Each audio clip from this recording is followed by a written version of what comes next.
Kalau yang kemarin sih insight-nya dapatnya itu sih benar, tapi mungkin tunggu mulai agak nanti apa ya crash atau apa, bolehlah kita mulai cicil-cicil nabung-nabung terus pakai apa dollar average cost ya apa? Dollar cost averaging Ada, ya. ya ada gitu sih. Dulu juga pernah kayak bikin gitu gerakan 1 BTC mungkin di 2018 Oh, ada. oke. cuman cuman sebuah apa ya sebuah pemikiran aja tapi nggak dilakukan. Tapi Chandra sendiri punya Bitcoin nih ceritanya. Masih ada lah ya masih Masih ada. ada lah ya. Oh, oke, sip, sip. Bagus, bagus. Kalau Ronald gimana Ronald?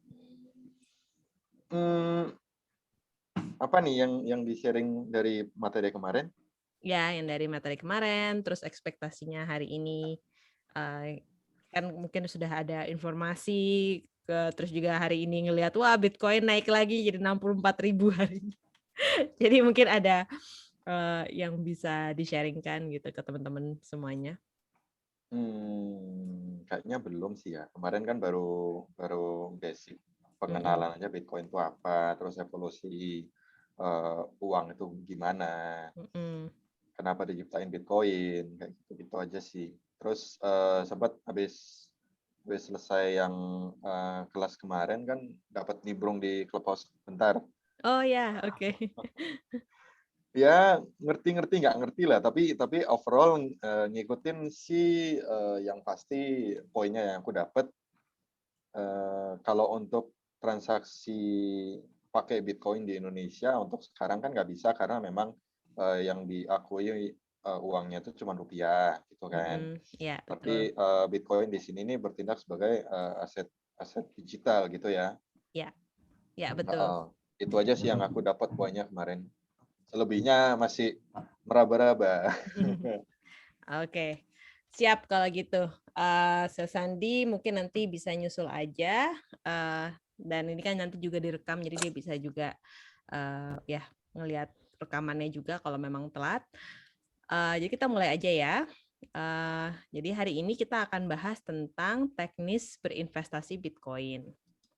Nah, jadi hari ini topik bahasannya kita akan bahas tentang cara beli Bitcoin, cara jual Bitcoin, terus abis itu dasar cara membaca chart sama indikator dasar, gimana caranya beli Bitcoin dulu dari exchange, terus juga mengenal transaksi Bitcoin kayak gimana caranya ngirim, nerima. Terus juga kemarin sempat Chandra penasaran sama Lightning Network, jadi kita juga akan bahas itu dan mungkin sedikit demonstrasi kali ya, atau gimana caranya bisa mengakses Lightning Network.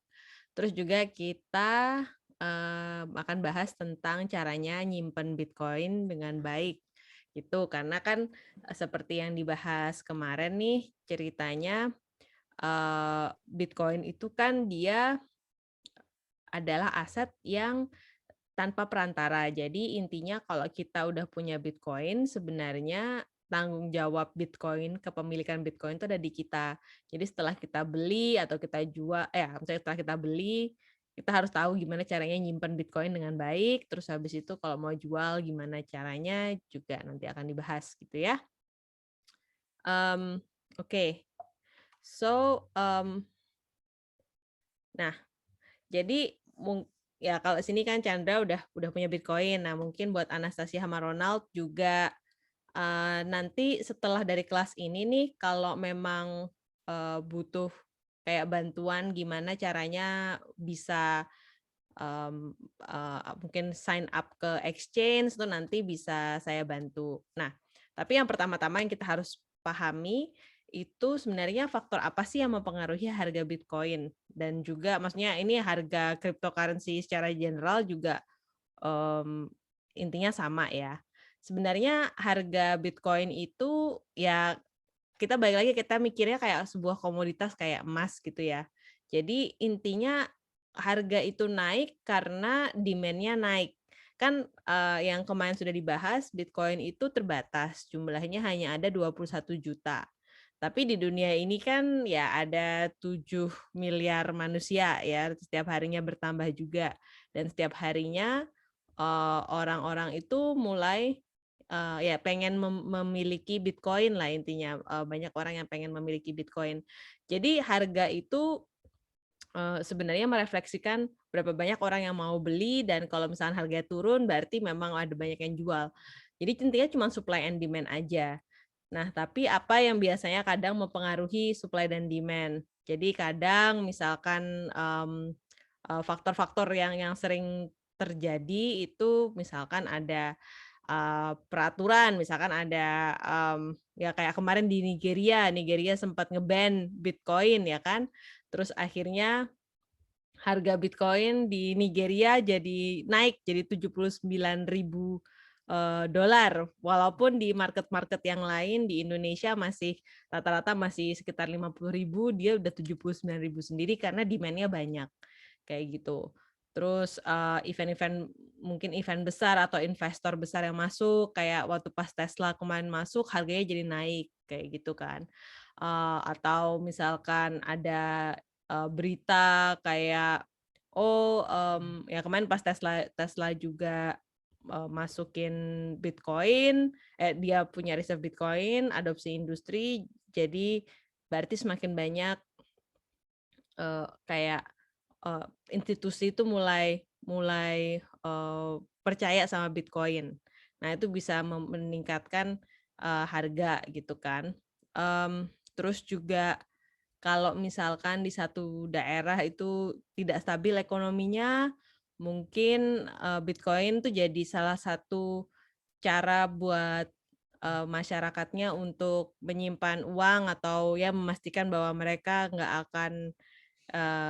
akan kehilangan nilai dari hartanya kayak gitu kan. Jadi kayak di Venezuela, kayak di Nigeria kemarin, kayak di Iran juga banyak harga Bitcoin juga cukup lebih tinggi dibandingkan dengan harga tempat-tempat yang lain karena ada sanksi embargo dari Amerika Serikat kayak gitu kan.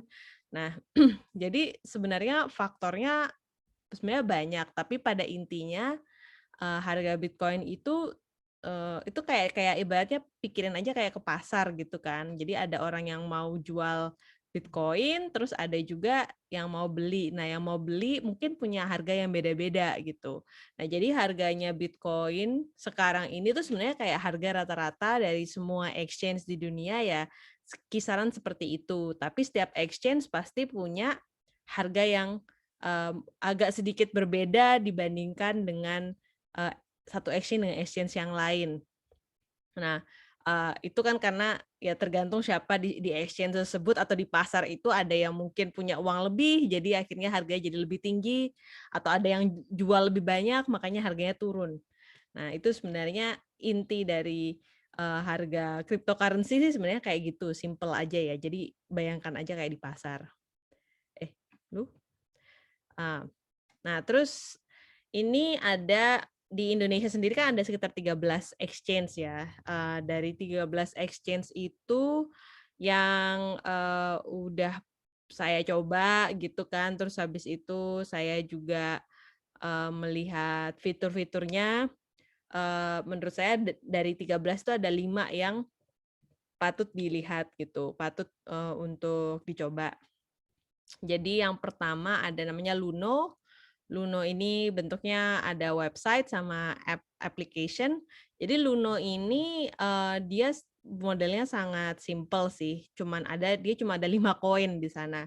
Tapi bagi para pemula nih, mungkin Anastasia yang masih baru mulai atau Ronald bisa pakai Luno atau bisa pakai Pintu karena dia pilihannya sedikit dan user interface-nya cukup mudah ya kalau untuk beli Bitcoin gitu karena cuma tinggal dari homepage-nya bisa langsung beli gitu. Dan keunggulan kalau Luno dia itu bagus buat DCA, jadi buat cost averaging yang kemarin sempat saya bilang atau ibaratnya nyicil. Jadi saya bisa masukin uang misalkan 3 juta nih, saya depositkan ke dalam aplikasi Luno, sama aja kayak top up GoPay kayak gitu kan. Nanti dari Luno itu dia bakal membeli Bitcoin sesuai dengan apa yang kita perintahkan. Misalkan kita mau beli Bitcoin sebanyak 50.000 setiap harinya. Nah, itu juga bisa. Jadi Luno dari semuanya itu yang bisa otomatis cuman Luno aja. Jadi kalau misalkan teman-teman pengennya, aku nggak pengen pusing, pengennya cuman beli Bitcoin, punya Bitcoin, ya udah menurut saya pakai Luno aja. Terus kebanyakan di sini udah pada pakai Indodex karena Indodex yang paling paling tua ya ibaratnya karena dia paling pertama. Indodex ini sama toko kripto dan rekeningku itu oke buat trading sebenarnya. Karena mereka punya pilihan koin-koin yang lain juga banyak gitu. Jadi saya kurang kayak sekitar 100-an kalau nggak salah Indodex tuh punya koin-koin yang ada di situ. Cuman kalau dibandingin antara Indodex, toko kripto sama rekeningku, Indodex ini yang paling mahal karena dia ada misalkan kalau misalkan kita mau bayar mau deposit ya, mau deposit uang itu ada dia juga ngekat fee dari situ. Terus abis itu kalau mau setiap kali kita trading, taker fee-nya juga paling gede gitu, dia 0,3 gitu kan. Terus juga kalau biaya penarikannya dia ngitungnya pakai persentase, jadi ya lumayan besar lah gitu. Dan kalau menurut saya sih dari 3 ini kalau untuk trading sebenarnya paling oke itu rekeningku sama toko kripto sih. Saya pribadi sih suka yang rekeningku ya. Tapi toko kripto itu dia punyanya Binance. Jadi dia ada afiliasi sama Binance. Jadi dia punya koin lebih banyak dan fitur untuk tradingnya kayak short sell, limit dan sebagainya itu lebih oke gitu. Tapi kalau misalkan teman-teman masih baru pemula sih lebih baik ya antara Indodex atau rekeningku gitu. Toko kripto kadang terlalu banyak ininya Terlalu ribet, pusing. terlalu ribet ya, Ya kalau buat awal pusing, dia kan kayak Binance kan. Kayak Binance sih ya, jadi bisa overwhelming ya bahasa Inggrisnya bisa. Wah, aduh. Terus yang terakhir ada Pintu. Nah, Pintu itu sama kayak Luno tadi, dia cuman kalau dalam trading sih cuman adanya market instan ya. Jadi kamu beli itu langsung harga detik itu juga gitu. Jadi nggak harganya final, nggak perlu nawar-nawar. Jadi buat orang-orang yang baru pemula enak sih. Jadi nggak usah mikirin mau nulis harganya berapa gitu. So intinya dari exchange yang ada nih bisa dicoba semuanya. Cari tahu kalian pengennya yang mungkin sesuai dengan style kalian yang mana. Dan setiap exchange juga punya purpose yang beda-beda gitu. Jadi dicoba aja dan ya udah kalau misalkan udah oke, ya kalian bisa mulai beli Bitcoin, bisa beli kripto yang lain di exchange tersebut gitu ya. Nanti kalau misalkan Anastasia atau Ronald atau Chandra mau butuh bantuan kayak gimana sih aku pengen sign up terus juga masih agak bingung, don't worry bisa kontak aku juga nanti bisa aku bantu gitu. Ini kenapa sih lanjut terus? Nah, oke. Sekarang kita akan belajar tentang basicnya untuk beli ya, untuk beli Bitcoin atau jual Bitcoin sama mengenal fiturnya trading. Saya stop share dulu ya, sebentar.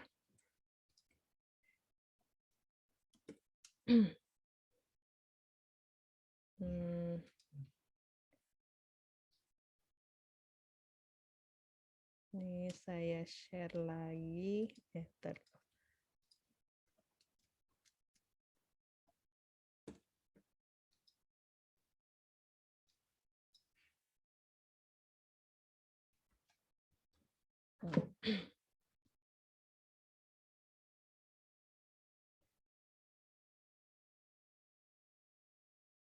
Oke,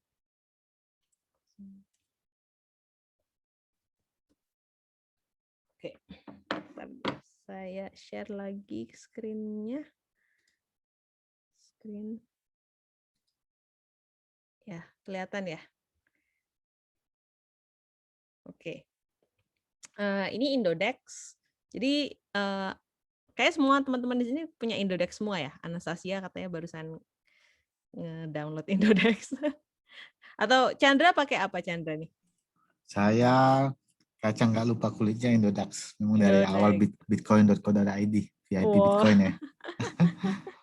Bagus. Di Bali kan ya? Sama. Di Bali, ya betul. Dulu soalnya bisa bayar, dulu masih bisa pembayaran, bisa makan warteg bayar pakai Bitcoin. Iya, dulu sebelum peraturannya BI keluar, wah, kayak Bitcoin berjaya bisa belanja di sini. Iya. Oke, so buat Anastasia sama Ronald biasanya kan nanti kalau kalau di Indodex kan nanti setelah login kan nanti ketemunya kayak gini ya. Jadi intinya yang pertama kalian itu harus memasukkan dulu saldo gitu kan ke dalam akun akun Indodex kalian. Tapi sebelumnya ya harus verifikasi dulu kan. Jadi jangan lupa setelah sign up terus verifikasi. Nah, caranya untuk memasukkan uang ke dalam Indodex ini bisa klik wallet. Terus kan ini ada IDR ya. Ada namanya IDR sini, bisa klik deposit atau withdraw. Terus kalian bisa setor rupiah. Nah, nanti harus masukin dulu jumlah depositnya berapa, misalkan 200.000 gitu kan. Terus mau pilih via apa, mau pilih via transfer bank, OVO, atau lewat Alfamart juga bisa. Klik lanjutkan, nanti kalian tinggal transfer sesuai dengan banknya, misalkan pilih akun Permata, ditransfer ke sini, nanti uangnya akan muncul di bagian atas ini atau di dalam wallet yang IDR tadi. Yang di sini nanti keluar walletnya berapa gitu kan ya. Jadi itu dulu. Pertama-tama harus melakukan itu dulu. Terus habis itu, nah sekarang pertanyaannya untuk membeli, gimana caranya mau beli gitu. Jadi kita klik ke marketplace. Ini kan ada banyak nih, ada ratusan, 120 koin yang ada di sini. Tapi karena ini kita ngomongin Bitcoin, jadi pilih yang nomor 1 atau kodenya BTC. Jadi klik BTC. Nah, nanti kan ketemu kayak gini. Nah, di Bitcoin itu ada yang namanya order book. Order book itu kayak ibaratnya kamu mau beli, terus abis itu kamu bakal diantrikan di dalam nomor antrian kapan nih bisa beli Bitcoin-nya gitu. Nah, jadi kan di sini kita bisa lihat harga Bitcoin, harga terakhirnya 950 juta, ya kan? Terus juga kalau kita lihat di order book-nya ini, ada orang-orang yang mau jual Bitcoin mereka dengan harga ya paling enggak di harga 950, terus ada juga yang ya udahlah aku mau jual Bitcoinku dengan harga 949 kayak gitu. Nanti ada juga yang mau beli. Jadi intinya nanti order book ini bakal kayak menyeimbangkan sendiri gitulah. Jadi karena yang beli mungkin akan mau membeli dengan harga yang lebih murah kan ya. Biasanya orang gitu, orang mau beli dengan harga yang murah, orang pasti mau jual dengan harga yang lebih tinggi. Ya udah nanti tinggal diantriin aja, kalau ada yang cocok harganya, nanti order itu akan dilakukan. Jadi itu pertama-tama pahami dulu kayak order book itu apa sih? Order book itu ya cuman ibaratnya nomor antrian kayak gitu. Nah, terus nah ini ada kolom beli sama kolom jual kan ya. Nah, jadi kalau misalkan mau beli nih, ada pilihan. Pilihan yang pertama ada limit, pilihan kedua ada market, sama pilihan ketiga ada yang namanya stop. Jadi pertama kita ngelihat dulu yang limit. Nah, limit ini intinya kita yang akan memasang dulu harganya, harga berapa kita mau beli misalkan. Misalkan kan kita lihat nih harga sekarang, harga terakhir 949 juta gitu kan. Secara logika orang kan pasti pengennya yang namanya mau beli sesuatu pengennya belinya murah. Jadi kalau bisa tulis limitnya ya di harga yang mungkin lebih kecil dari harga terakhir ini, mungkin 948 gitu kan, misalnya 948 juta. Jadi kita bisa ngeset sendiri harga yang kita mau tentuin. Jadi harga Bitcoin ini di harga berapa gitu. Terus biasanya nanti kalau udah transfer nanti kan saldonya ada nih di sini tulisannya saldonya misalnya 200.000. Nah, kalian bisa tulis aja, oh aku mau misalkan tadi aku deposit 200.000, jadi aku mau beli Bitcoin di harga 200.000. Nah, nanti di sini ada estimasinya. Jadi nanti kira-kira dapatnya sekian. Kalau udah beli Bitcoin, udah diklik ini, ya kan place. Oke, karena nggak ada saldonya ya udah. Nanti dia akan diantrikan, dia akan masuk antriannya di sini. Nah, kalau udah kan nanti pasti ada yang bakal beli di harganya kan nanti akan fluktuatif tuh. Terus pada saat dia misalkan tadi aku tulisnya 948 juta. Nah, sekarang kan harga yang paling terakhir di 948. Jadi mungkin nanti bakal diantriin sampai ada orang yang mau menjual Bitcoin mereka di harga 948 juta. Jadi intinya kayak gitu aja. Jadi beli limit itu kita menentukan sendiri harganya berapa. Ya. Terus sama jual juga sama. Jual ya pasti orang mau jual dengan harga yang lebih mahal kan ya. Jadi ya kalau kita lihat oh ya harganya terakhir sekian, ya udah kalian bisa pasang juga harganya mungkin lebih lebih lebih tinggi kah atau ya kalian bisa tentuin sendirilah kalian mau masang harga di harga berapa gitu. Itu untuk limit ya. Nah, terus kalau nggak pengen ribet, ada juga yang namanya market atau instan. Market atau instan itu dia langsung mengeksekusi pembelian di harga detik itu juga gitu ya. Nah, jadi misalkan aku nggak mau ribet nih, aku pokoknya lihat harganya sekarang kayaknya oke, cocok, ya udah aku langsung masukin aja nih 200.000. Nanti bakal dihitung, oh ya kira-kira sekian. Nah, itu kalian bisa beli Bitcoin. Nah, biasanya ada yang namanya market maker gitu kan. Jadi dia akan apa itu juga ya intinya exchange kan pasti harus cari duit ya. Jadi setiap kali eksekusi kalau dalam bentuk market gini dia nanti akan kenain biaya gitu. Jadi itu limit sama market ya. Jadi kalau misalkan teman-teman nggak pengen ribet, ya udah pilih market. Kalau pengen menentukan harga sendiri bisa pakai limit.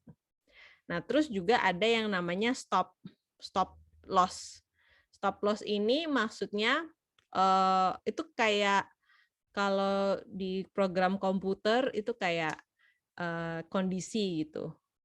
If this then that gitu kan. Jadi kalau kayak gini berarti titik kayak gitu. Jadi stop ini berusaha kan ini kan stop yang beli ya. Jadi dia tidak akan mengeksekusi sampai sampai harga itu menyentuh harga stop price ini. Jadi semisal nih Bitcoin dia harganya lagi naik gitu kan, istilahnya lagi naik banget. Nah, kalau misalkan ternyata nih harganya dia kan kita pengen beli, tapi kita pengen belinya yang untung kan ya, kita pengen belinya kalau bisa di harga yang lebih murah gitu. Nah, kalau tiba-tiba harganya itu naik di atas dari harga yang kita eksekusiin, lebih baik mungkin, saya lebih baik jangan beli deh gitu. Kalau misalkan harganya ternyata tiba-tiba awalnya saya mau ngeset di harga 930, tapi tiba-tiba harga Bitcoin dalam detik itu dia naik jadi 960 dan saya nggak mau itu tereksekusi. Nah, itu jadi bisa di-stopkan di harga tersebut. Jadi oh ya udah berarti misalkan sekarang harga 949, stop price-nya mungkin di harga 950 juta gitu misalkan atau 960 juta gitu. Sama juga kayak jual ya kan. Pokoknya jangan sampai nih misalkan kamu kan misalkan teman-teman kemarin beli atau sekarang ini beli Bitcoin di harga 948 juta, misalkan kayak gitu. Terus nanti kalau bisa jangan sampai rugi gitu, jangan sampai nanti Bitcoin-nya turun banget sampai jadi 700 juta, kan berarti rugi tuh kalau misalkan dia turun banget. Nah, jadi dengan stop loss ini bisa penjualan bakal tereksekusi kalau misalkan dia menghit harga tersebut gitu. Jadi dia bakal kalau misalnya harga turun banget terus kalian nge-set stopnya juga bisa. Gitu. Jadi bisa di-set seperti itu ya. So far ada pertanyaan soal jual beli ini dulu? All good? Oke. Langsung ya.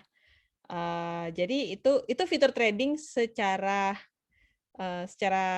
singkat seperti itu. Jadi teman-teman bisa ya kalau penasaran kan juga bisa mungkin pertama beli aja dulu pakai harga market, terus abis itu nanti kalau udah mulai paham nih bisa mulai juga pakai limit dan pakai stop loss-nya juga gitu biar bisa mengerti fitur trading karena model kayak gini juga sebenarnya hampir sama ya kalau misalnya kayak forex dan yang lain gitu. Nah, sekarang kita bakal belajar tentang gimana caranya teknik-teknik trading. Sebentar. Stop share screen ini. Nah, jadi teknik trading itu ada banyak sebenarnya. Banyak orang punya teknik trading. Jadi yang pertama, beberapa trader itu bisa melakukan yang namanya arbitrase. Arbitrase itu maksudnya, kan tadi saya bilang bahwa setiap exchange kan pasti punya harga, ada harga beda-beda ya. Maksudnya mungkin bedanya nggak terlalu banyak, tapi paling nggak ada perbedaan kayak harga Bitcoin di Nigeria sama di Amerika Serikat mungkin beda gitu. Harga Bitcoin di Amerika sama di Indonesia mungkin kursnya juga beda ya. Jadi beberapa orang itu melakukan yang namanya arbitrase. Jadi mereka beli di satu tempat dengan harga yang mungkin harga Bitcoin yang lebih murah. Terus mereka akan jual Bitcoin mereka di exchange lain, di tempat lain. Cuman kadang permasalahannya arbitrase ini, harga Bitcoin kan dia fluktuatif banget. Nah, dan kalau misalkan mau mau mengirim Bitcoin kan butuh waktu juga. Nah, jadi kadang kesulitannya di bagian situ. Tapi dia kalau bisa bilang teknik trading yang paling low risk gitu ya. Jadi beli di satu tempat, jual di tempat lain. Terus ini juga harus lumayan kalau arbitrase. Iya. Kalau enggak percuma. Iya betul, kan harus punya modal yang gede juga gitu kan, karena kalau kecil-kecil juga nggak untung lah ya, karena pasti nanti kena biaya pengiriman, biaya tradingnya juga gitu. Terus yang banyak juga orang melakukan scalping. Scalping itu berarti trading dalam jangka pendek ya, mungkin dalam hitungan menit, 1 menit atau 5 menit gitu. Tujuannya tuh buat ngerok untung kecil-kecil. Jadi kalau bisa ya mereka kalau pas lagi harganya turun mereka beli secara cepat. Terus kalau misalkan harganya naik ya mereka jual secara cepat juga. Cuman ya kadang scalping ini juga harus teknik analisisnya harus kuat karena kalau enggak bisa rugi lah gitu. Dan juga orang-orang juga melakukan yang biasanya sering itu day trading. Jadi mereka periode harian, mereka ngeliatin chart, terus habis itu mereka menentukan posisi mereka setiap harinya seperti apa, kayak gitu. Dan yang terakhir yang paling high risk itu namanya trading pakai leverage. Jadi trading ini menggunakan pinjaman uang dari broker. Jadi broker itu bisa jadi exchange-nya sendiri. Nanti mereka ada kayak kontrak, misalkan nih, misalkan Ronald mau trading dengan uang $1.000 gitu. Tapi perbandingan dari leverage-nya adalah ya 30 kali gitu, 1:30. Jadi dengan uang $1.000 nanti Ronald bisa trading 30.000 gitu dengan uang 30.000. Cuman permasalahannya dengan leverage ini kalau misalkan untung ya untung oke, tapi kalau pas rugi ya ruginya juga dihitung berdasarkan leverage-nya juga gitu. Jadi ini paling high risk, ya agak sedikit gambling sih, tapi kalau misalkan teknik analisisnya kuat, bisa memprediksi ya oke gitu. So jadi kalau memang teman-teman tertarik trading, kenali beberapa teknik tradingnya dan ya silahkan mencoba sedikit-sedikit. Tapi kalau saya rasa sih kalau untuk leverage itu kalau udah pro banget karena risknya tinggi gitu ya. Oke, terus kita akan belajar sedikit tentang indikator dasar. Jadi di mana ini di dalam setiap ada exchange kan pasti nanti ada chart-nya. Nah, chart-nya itu pasti ada candle warna merah sama hijau gitu kan ya.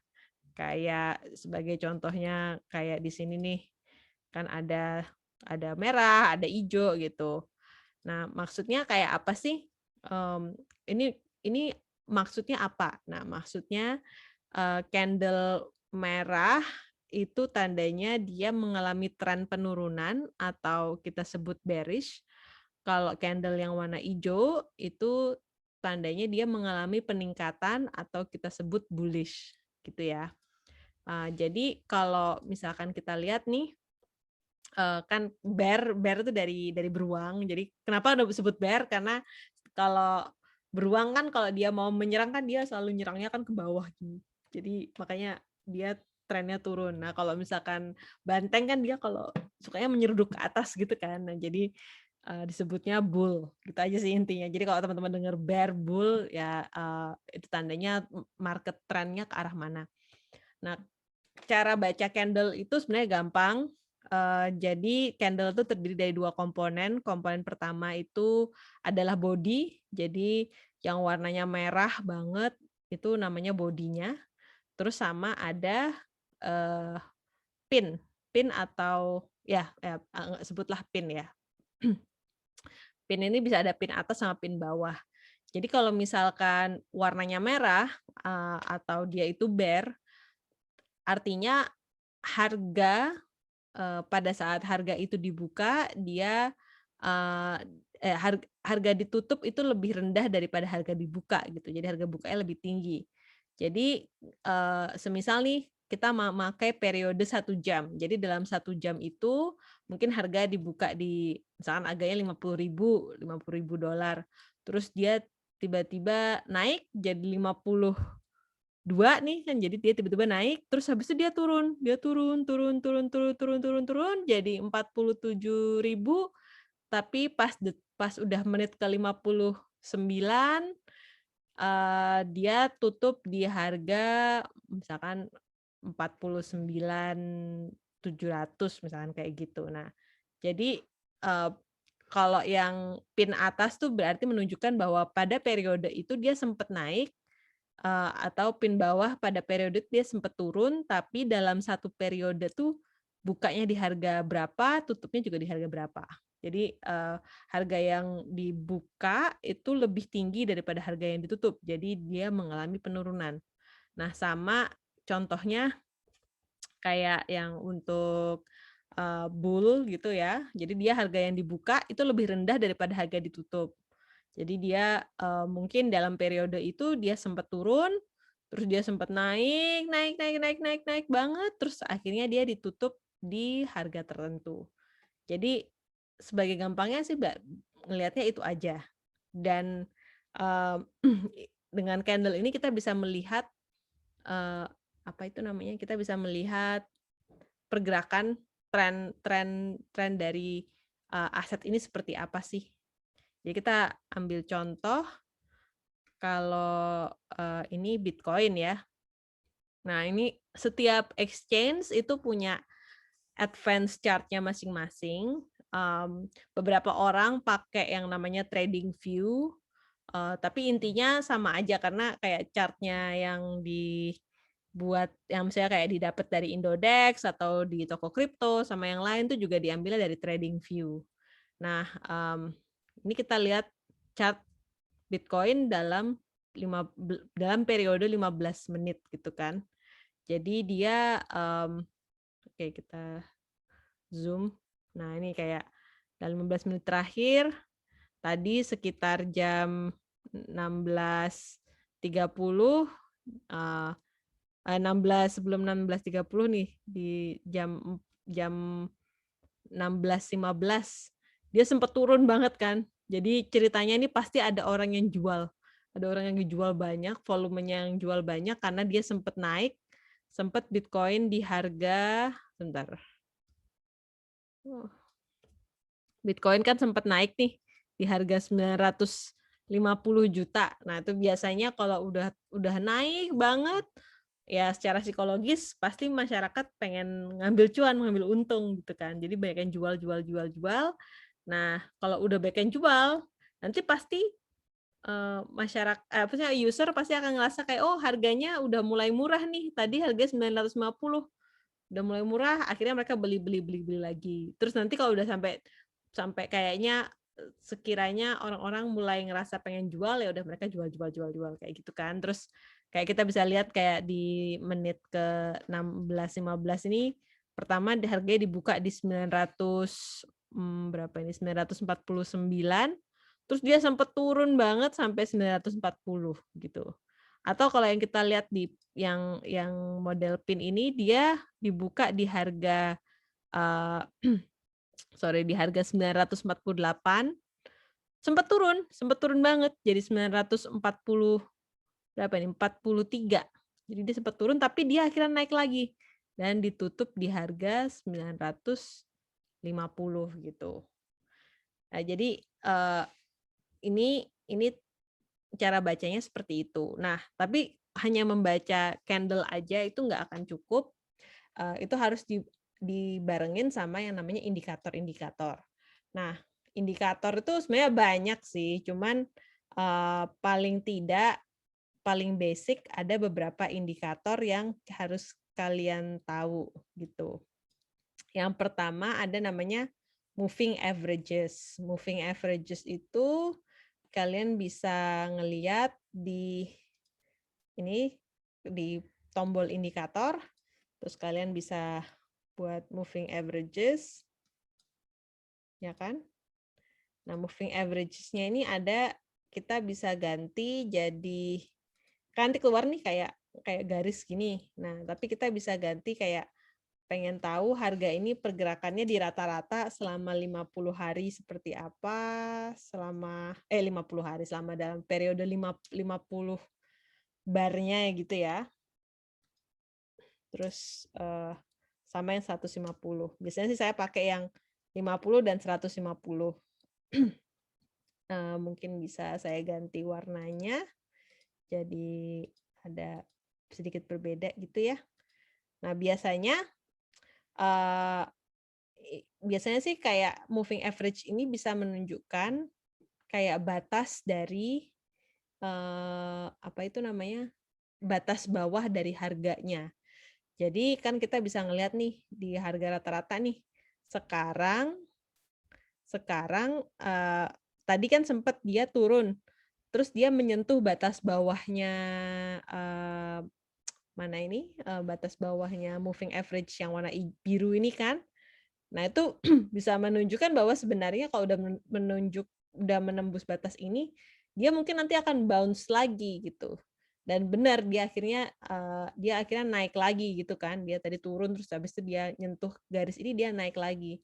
Nah, jadi nanti di sini nih bisa jadi kalau dia menyentuh lagi dia bisa naik lagi sampai kalau kekuatan ibaratnya volumenya itu semakin sedikit, mungkin nanti trennya akan berubah jadi turun. Nah, kalau kita bisa lihat juga kalau yang warna merah ini atau moving averages-nya dia di atas, itu biasanya trennya itu lagi menurun. Dan benar kan, dia waktu itu sempat turun banget, sempat turun. Terus abis itu dia ya stagnan sampai pada akhirnya garis ini bertemu, berarti ini tandanya waktu yang tepat untuk beli. Kalau misalkan kalian beli di harga ini nih, waktu harga titiknya bertemu nih, jadi tanggal 12 April kemarin ya, itu kalian bisa, sekarang mana sih puncaknya? Di sini ya. Ya, kalian bisa untung sekitar 7%, ya kan? Ya lumayan lah. Periode ini juga bisa diganti nih. Jadi ini kan periode per 15 menit. Kalau misalkan periode per 1 jam, ya bentuknya juga beda gitu kan. Periode per harian, karena hitungan harinya, durasinya, kita ngelihatnya candle-nya berdasarkan per hari. Nah, kalau kita lihat dari candle per hari, sebenarnya Bitcoin ini masih bullish ya, masih harganya naik terus tuh. Naik terus. Kalau kemarin terakhir kali persimpangannya kayaknya di harga mana nih? Wah, jauh banget ya. Jadi kayak di harga di sini nih. Ya benar kan, dari tahun 2020 April, jadi pada saat dia itu halving, kalau misalnya teman-teman udah tahu nih schedule-nya halving, kalian beli di saat ini, kalian udah untung berapa persen nih? Kalian udah untung, mana nih puncaknya nih? 800%. Udah untung 800%. Kayak gitu. Jadi biasanya sih kalau trading, makanya tergantung, ada yang teman-teman, ada yang day trading, ada yang scalping. Setiap trading punya strategi yang berbeda dan keuntungannya juga beda-beda sih. Tapi kalau pendapat saya lebih baik kalau sudah holder. Iya, holder aja gitu. Kalau udah waktunya halving, terus trennya juga udah kita bisa lihat, oh moving average-nya udah kayaknya dia bertanda dia bakal bullish, ya udah diem aja gitu. Karena kalau misalkan kalian trading, kalian tetap harus bayar trading fee kan, kayak maker sama taker fee-nya itu ya. Nanti lama-lama Bitcoin kalian juga berkurang gitu nilainya. Itu pertama ada yang namanya moving averages. Terus selain itu ada juga yang namanya relative strength index. Nah, relative strength index ini menunjukkan kalau dia di atas 70 nih, di warna putih ini, itu tandanya dia overbought. Overbought itu maksudnya terlalu banyak orang yang membeli gitu ya. Nah, kalau misalkan dia ada di bawah, berarti dia di bawah 30, berarti dia itu terlalu banyak orang yang menjual. Kalau misalkan dia overbought, kayak sekarang kan udah overbought nih, udah di atas 70-an ya, sekarang 72. Itu tandanya ya bisa jadi nanti bakal turun gitu. Bisa menunjukkan bahwa karena sudah terlalu banyak orang membeli, nanti pasti ada yang mau menjual. Nah, kalau udah mau menjual, kalau udah orang ngerasa kayak wah harganya udah terlalu mahal nih, mereka pasti akan menjual dan nanti dia akan turun ke range yang warna ungu ini gitu. Jadi ini kayak salah satu indikator aja sih buat ngelihat berapa banyak orang yang mau membeli dan seberapa banyak volume orang yang membelinya itu. Itu RSI. Terus yang kedua itu saya juga pakai yang namanya parabolic SAR. Nah, parabolic SAR ini sebenarnya buat lebih memperjelas sebenarnya tren candle-nya ke arah mana. Mungkin kalau teman-teman ada yang tertarik kayak day trading, ini bisa jadi kayak indikator gitulah. Jadi kalau misalkan titik-titiknya ada di bawah, itu berarti dia sedang bullish. Jadi pada periode itu dia lagi bullish. Kalau titik-titiknya ada di atas candle, berarti dia lagi bearish. Nah, jadi kalau misalkan kayak ambil contoh aja kayak yang pada periode ini nih, kan dia lagi titik-titiknya lagi di atas. Kalau misalkan teman-teman pada beli pas banget, dia flip, jadi dari titiknya di atas dia akhirnya balik turun ke bawah, berarti kan trennya lagi berubah nih.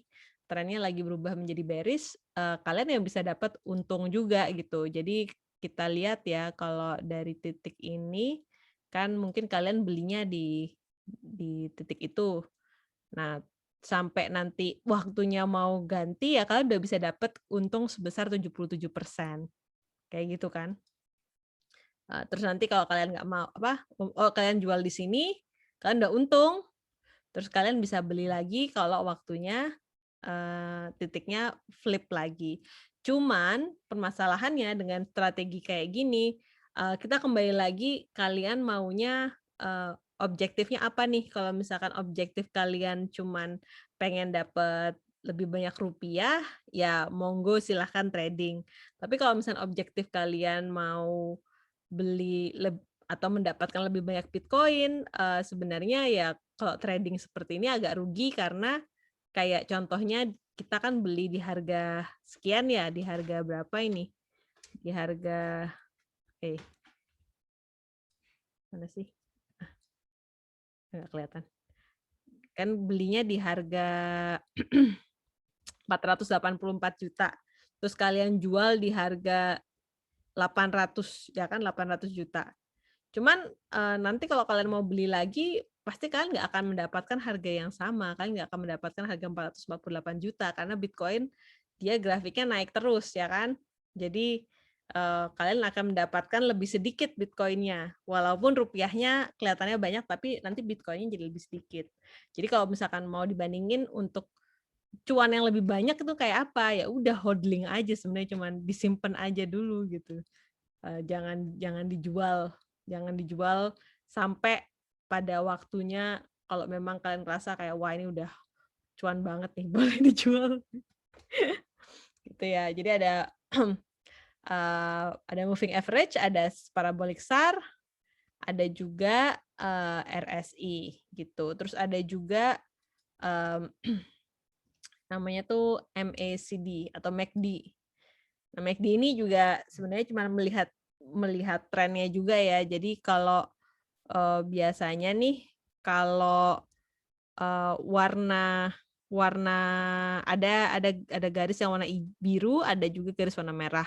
Kalau misalkan garisnya itu dia yang warna biru itu ada di atas dari warna merah, itu menunjukkan bahwa trennya sedang bullish, sedang naik gitu. Jadi intinya sebenarnya indikator itu hanya ya baik lagi kayak indikator, dia cuma menunjukkan sekira-kira ini trennya kemana. Tapi indikator nggak selamanya akan jadi kayak pakem gitu ya. Kalau ini kayak jadi peramal gitu nggak juga karena market itu selalu berubah-ubah. Market nggak bisa diprediksi gitu. Jadi ya intinya kalau misalkan teman-teman pengen belajar trading itu juga butuh disiplin yang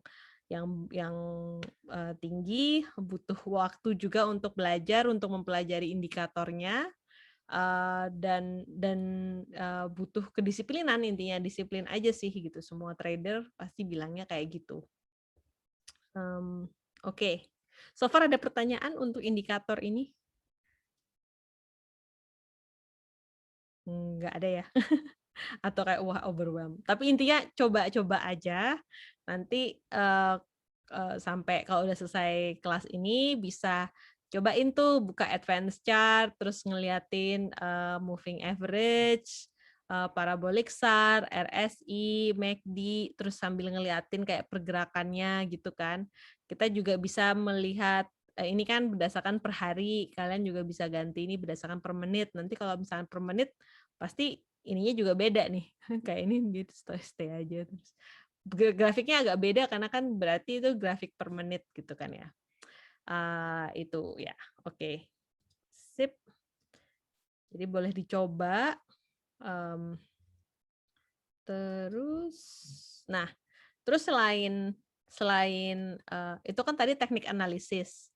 Nah, kita juga bisa melakukan yang namanya analisis fundamental. Nah, kalau misalkan yang teman-teman yang main saham kan mungkin bisa ngelihat performance dari perusahaan, mungkin kayak balance sheet-nya dan sebagainya. Tapi kan kalau kalau cryptocurrency kan sebenarnya juga dia hanyalah bentuknya aset digital gitu kan, belum tentu ada perusahaan di balik dari aset tersebut. Nah, jadi yang kita pelajarin fundamentalnya agak beda gitu. Jadi kita kalau misalkan kalian mau ngelihat, oh misalnya penasaran sama koin-koin yang lain, itu juga harus dicek dulu, jangan cuman kayak dengerin dari teman-teman, oh wah denger tuh ada namanya Cardano, beli Cardano gitu kan. Jangan cuman ikutan aja, tapi harus juga belajar kenapa kalian mau invest ke project itu, kenapa kalian mau invest ke koin tersebut. Nah, jadi ada namanya website, namanya apa itu Coin Market Cap, sebentar. Ada website namanya Coin Market Cap. Biasanya di sini kita bisa ngelihat informasi-informasi mengenai koin-koin yang ada. Nah, jadi kayak kita bisa ngeliat nih kalau misalnya Bitcoin, for example ya, sekarang Bitcoin harganya di 64.000. Nah, di sini kita bisa ngelihat juga informasi selain ini adalah grafik harganya, kita bisa ngelihat nih market cap. Jadi yang pertama kita harus cari tahu adalah market cap. Market cap itu dia menghitung dari berapa banyak harga dengan koin yang tersirkulasi gitu kan. Jadi Bitcoin sekarang sudah market cap-nya sebanyak 1,19 triliun gitu, paling tinggi. Kita juga ngelihat berapa banyak trading volume-nya gitu. Kalau misalkan trading volume-nya besar berarti dia juga menjanjikan. Terus kita juga bisa ngelihat yang bisa saya lihat itu adalah supply-nya. Nah, kan kalau Bitcoin supply-nya dibatasin kan, dia cuma ada 21 juta gitu. Jadi ibaratnya dia masih bisa dibilang langka dibandingkan yang lain. Nah, coba kalau kita lihat kayak terus di sini juga bisa kita lihat, kalian mau baca white paper-nya juga bisa. White paper itu kayak tesisnya Bitcoin. Teman-teman semuanya yang ada di sini harus menyempatkan diri untuk baca. Kalau memang pengen invest di Bitcoin, pelajarin juga biarpun ini agak teknikal, tapi ini menarik sekali sih teknologi yang ditawarkan oleh Bitcoin. Terus kita juga bisa ngeliat kayak community-nya, kodenya di mana. Nah, itu juga bisa dilihat di sini. Nah, coba kita ambil contoh misalkan koin kayak Ethereum gitu yang nomor 2 ya. Ethereum harganya sekian, market cap-nya jauh lebih kecil, jadi ada 273 miliar ya, 273 miliar, betul. Terus kayak kita lihat juga kayak Ethereum ini dia supply-nya nggak dibatasin gitu. Jadi dia sekarang total yang sudah tersirkulasi itu ada 115 juta Ethereum gitu. Ether. Nah, tapi maksimal supply-nya itu nggak ada cap-nya. Jadi makanya kadang beberapa orang investor ya ibaratnya kayak Bitcoin maksimalis itu pasti lihatnya kayak Ethereum agak risky untuk invest ke sini karena dia tidak ada batas dari uang yang koin yang dia keluarkan gitu. Tapi kan juga Ethereum fungsinya beda ya. Ethereum fungsinya sebagai dia cuma pengen bikin aplikasi, terutama aplikasi yang decentralized gitu kan. Jadi Ether ini hanyalah kayak koin untuk memfasilitasi project-project tersebut gitu. Dia nggak kayak Bitcoin yang pengen jadi uang, Ethereum cuma pengen buat memfinance project-nya. So, kalian bisa ngecek sendiri di Coin Market Cap. Di sini ada ribuan koin, ya kan? Kalian bisa ngelihat ada top 10-nya. Jadi ya paling enggak lihatlah yang dari berdasarkan market capitalization-nya. Jadi kalau misalkan ada yang nawarin koin, dicek aja gitu, dicek juga kayak seberapa banyak timnya, terus abis itu kayak tadi ini di Bitcoin kan ada source code-nya ya, jadi kita bisa ngelihat sebenarnya Bitcoin ini ada berapa banyak orang yang mendevelop Bitcoin sendiri. Nah ini kan kayak kita bisa lihat nih Bitcoin ini kita bisa ngeliat semua kode-kodenya ada di sini. Kontributornya, timnya ada, semua orang bisa jadi kontributor. Sekarang ada 787 orang yang mengkontribusi di dalam Bitcoin. Dan karena open source, jadi semua orang bisa ngeliat kodenya. Dan kita bisa ngeliat juga kalau ini kan dia terakhir kali diupdate itu 43 menit yang lalu. Oh, berarti cukup aktif. Tapi kalau misalkan ada koin-koin yang lain, misalkan kontributornya cuma 2, habis itu updatean terakhirnya berapa bulan yang lalu, ya itu rasanya mungkin agak scammy ya daripada ya beneran gitu. Jadi pinter-pinter aja ngelihat di CoinMarketCap. Oke, so kita kembali ke sini. Itu analisis fundamental. Terus kita juga harus mengerti yang namanya psikologi pasar. Jadi ada 2 hal nih. Biasanya orang-orang kalau yang namanya investasi antara 2, antara FOMO atau FUD. Jadi kalau FOMO tuh fear of missing out kan ya. Jadi biasanya nih kalau harga-harga lagi Bitcoin lagi tinggi, nah ini orang-orang jadi aku sayangnya aku nggak punya Bitcoin, jadi kayak mereka takut ketinggalan, akhirnya mereka beli Bitcoin dan akhirnya banyak orang yang beli kayak gitu. Itu biasanya FOMO itu membuat bull market. Nah kalau FUD, fear, uncertainty, doubt, itu ya biasanya kalau ada artikel-artikel yang nakut-nakutin kayak wah Bitcoin dipakai sama teroris, atau wah Bitcoin ada exchange yang kehack. Nah itu biasanya jadi fear juga. Nah intinya sih buat teman-teman semua kalau yang namanya mau invest itu di saat invest jangan tertrigger oleh 2 hal ini ya. Terutama kalau ada yang pengen trading, jangan trading karena FOMO, jangan trading karena FUD gitu. Jadi harus trading karena ngelihat technical analysis gitu.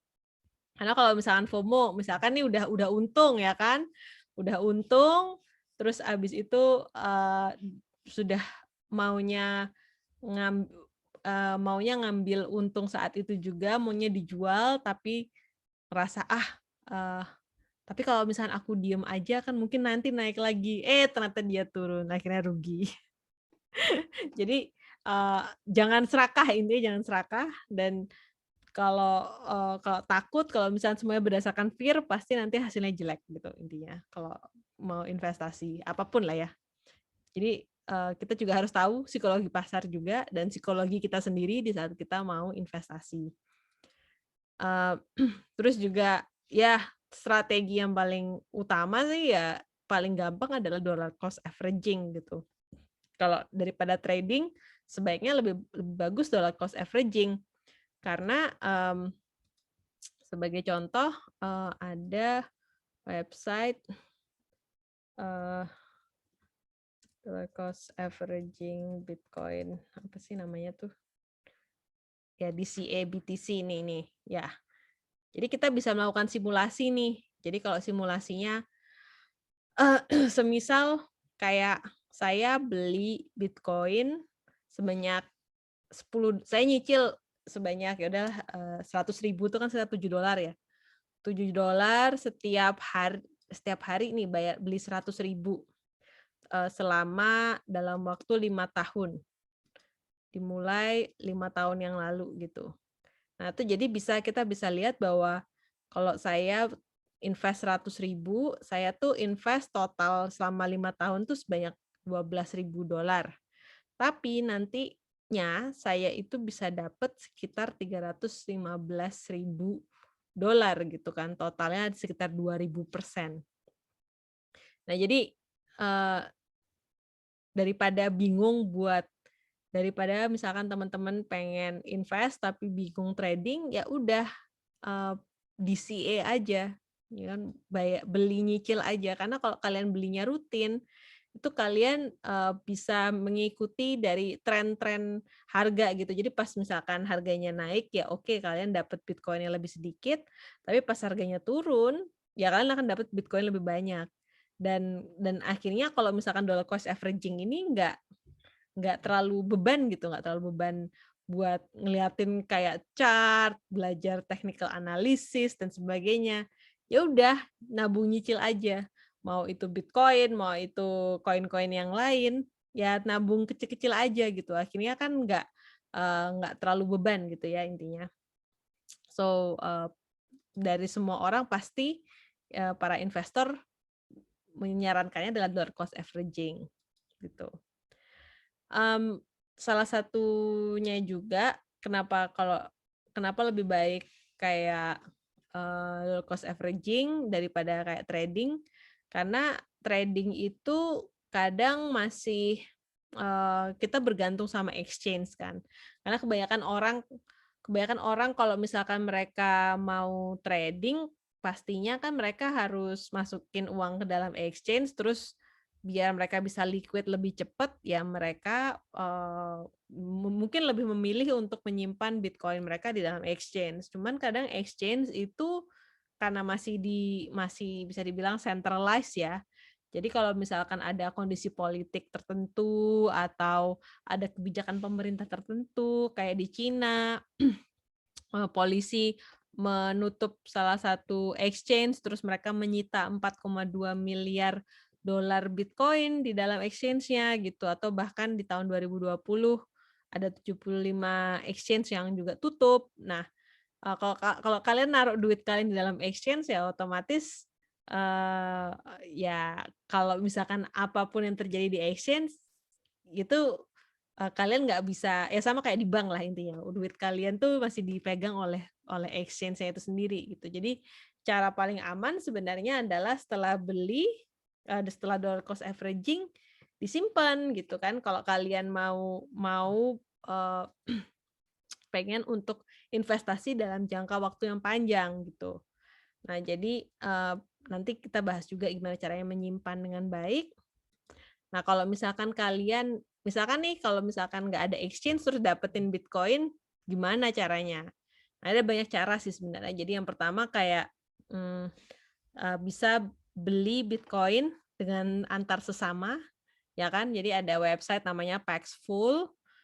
Itu kalian bisa beli Bitcoin dengan orang-orang yang memang orang langsung yang mau jual Bitcoin. Bahkan kalian pun juga bisa nyari untung sebagai vendor yang jualan Bitcoin. Misalkan saya udah punya Bitcoin banyak nih gitu. Jadi saya bisa masang harga, nanti ada orang yang mau beli bisa kontak saya. Terus kalau mereka sudah bayar ke saya akan kirim Bitcoin-nya.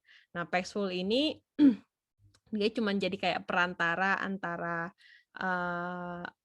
memfasilitasi aja menemukan si penjual dan pembeli, dan mereka punya sistem namanya sistem escrow. Jadi kalau misalkan kayak tadi nih, misalkan Anastasia mau beli Bitcoin langsung ke saya lewat platformnya Paxful, Anastasia nanti kan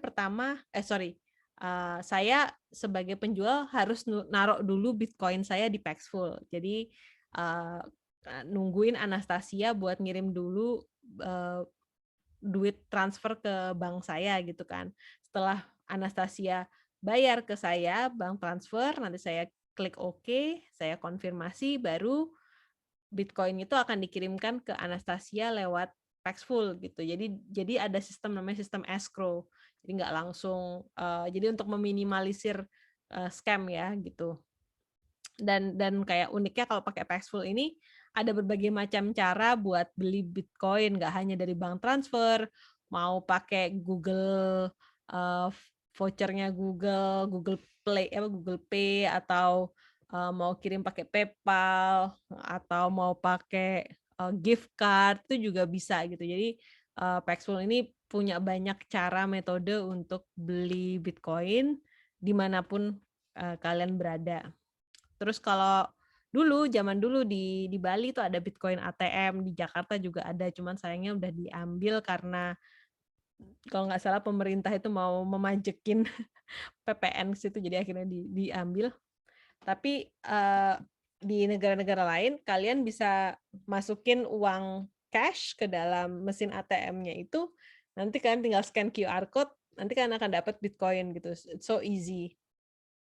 Jadi kalau misalkan kayak ke Singapura atau ke negara-negara lain bisa ngecek namanya Coin ATM Radar, itu bisa kalian tahu di mana caranya dapetin Bitcoin di luar dari exchange. Nah, terus cara yang lain ya jadi miner gitu. Mungkin kalian ngelihat kayak mining Bitcoin kayaknya harus dalam skala yang besar gitu. Enggak juga sebenarnya. Banyak kok orang-orang yang mining Bitcoin cuman punya satu alat. Jadi alatnya tuh namanya ASIC, integrated circuit something lah, lupa. Pokoknya dia itu seperti GPU tapi untuk industrial use gitu kan ya. Dan kalau misalkan kalian menjadi miner, biasanya kalian itu akan bergabung dengan yang namanya mining pool. Mining pool itu adalah kelompok orang-orang yang mining, terus nanti setelah mining, setelah dapat reward, nanti akan dibagi-bagi gitu berdasarkan berapa banyak komputasi yang kalian punya. Dan saya tahu sendiri, ada teman saya yang juga melakukan mining ini, dia bisa mendapatkan Bitcoin, kan dia pasti otomatis dia tidak membeli Bitcoin, tapi dia menghabiskan atau dia membayar listrik, ya kan, tagihan listrik untuk menjalankan mesinnya dia, dengan imbalan dapat Bitcoin. Nah, dengan membayar tagihan listrik ini, dia akhirnya mendapatkan Bitcoin yang mana 60% atau 70% lebih murah daripada di exchange gitu. Jadi sebenarnya jadi miner itu cukup profitable sih. Apalagi kalau misalkan kalian bisa mencari sumber daya yang gratis gitu ya, misalkan kayak dapat subsidi listrik atau sebagainya gitu. Jadi sebenarnya jadi miner pun sekarang masih profitable gitu.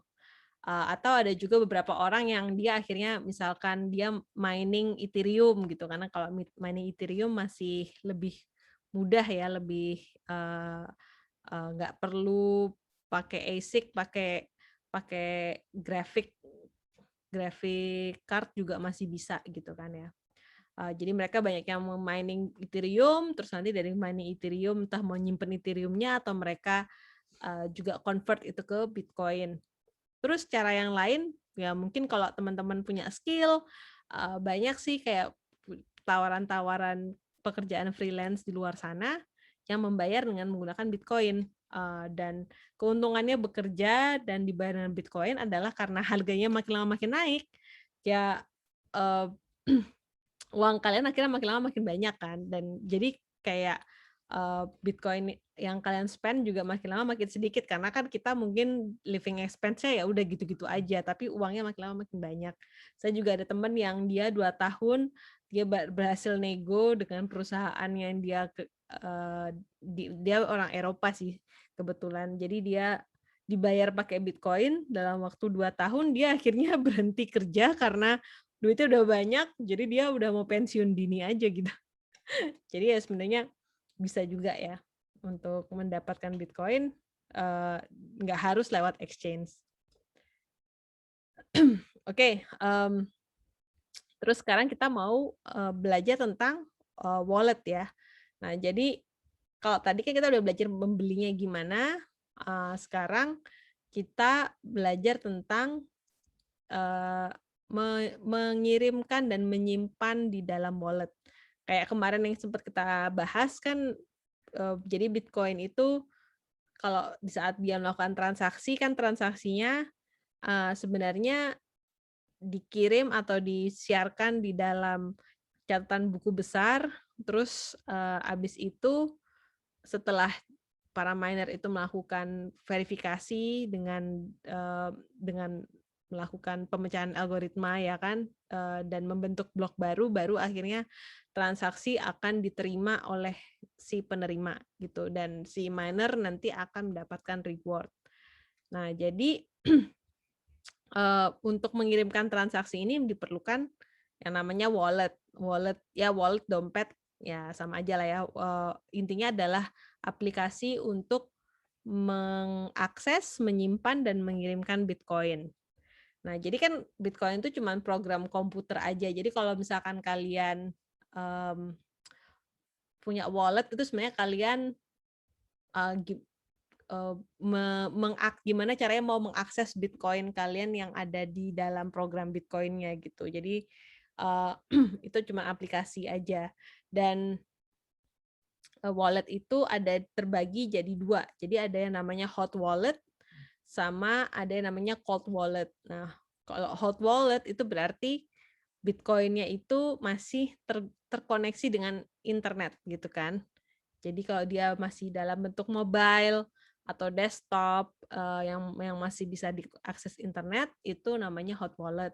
Kalau cold wallet itu cold storage ya, dia itu Bitcoin-nya sifatnya disimpan offline, jadi dia nggak terkoneksi internet. Jadi dia biasanya berbentuk hardware gitu. Jadi yang namanya wallet itu jadi ibaratnya anggaplah kayak brankas.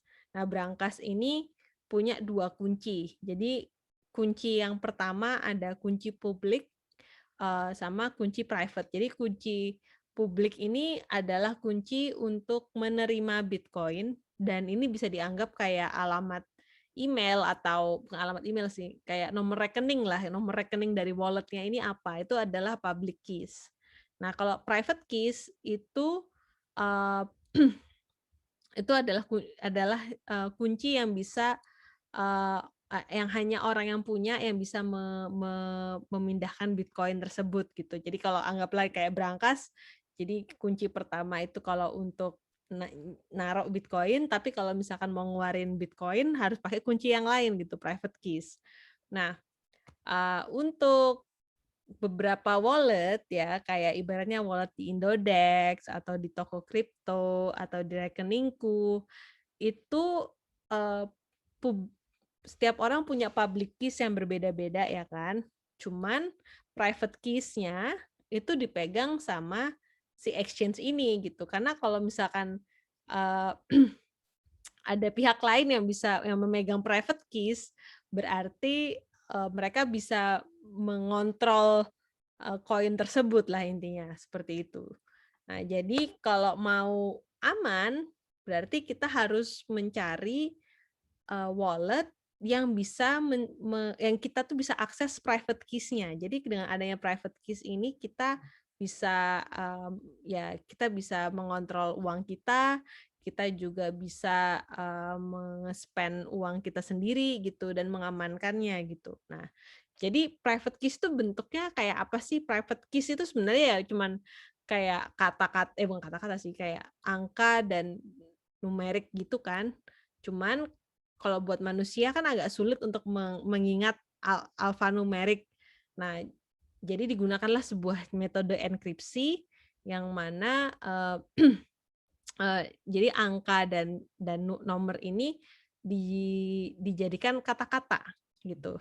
Jadi kata-katanya bisa bermacam-macam ya. Jadi bisa random gitulah. Jadi ada mungkin meja, kursi, awan.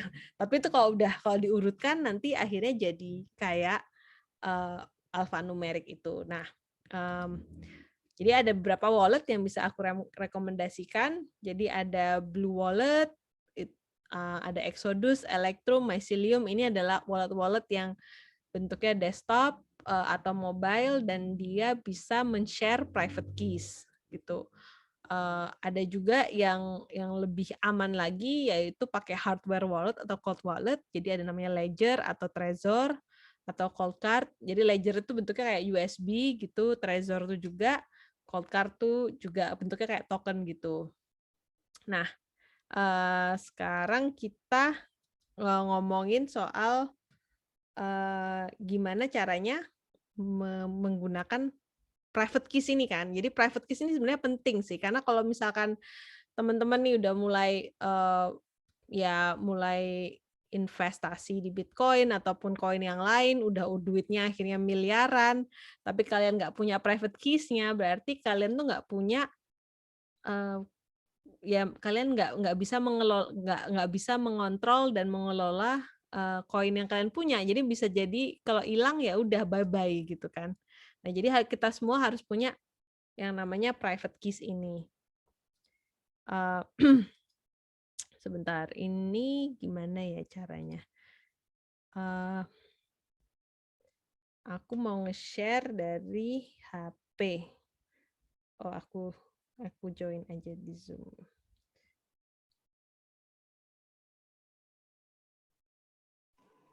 Miss, jadi kita bisa download Blue Wallet ini ya, Miss ya, di aplikasi handphone gitu juga, Miss?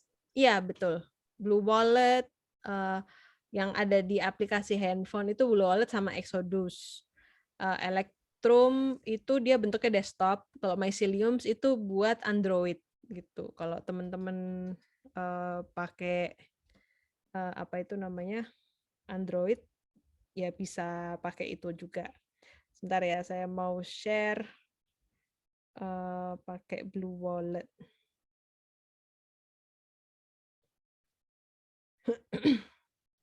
Ini mana sih?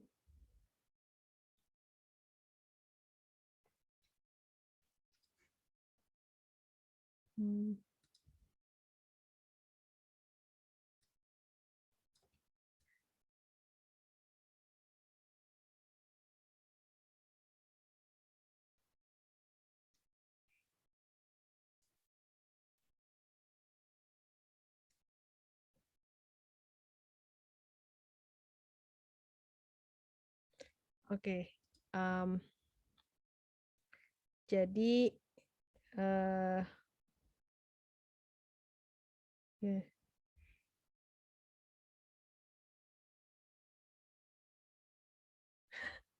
gimana sih?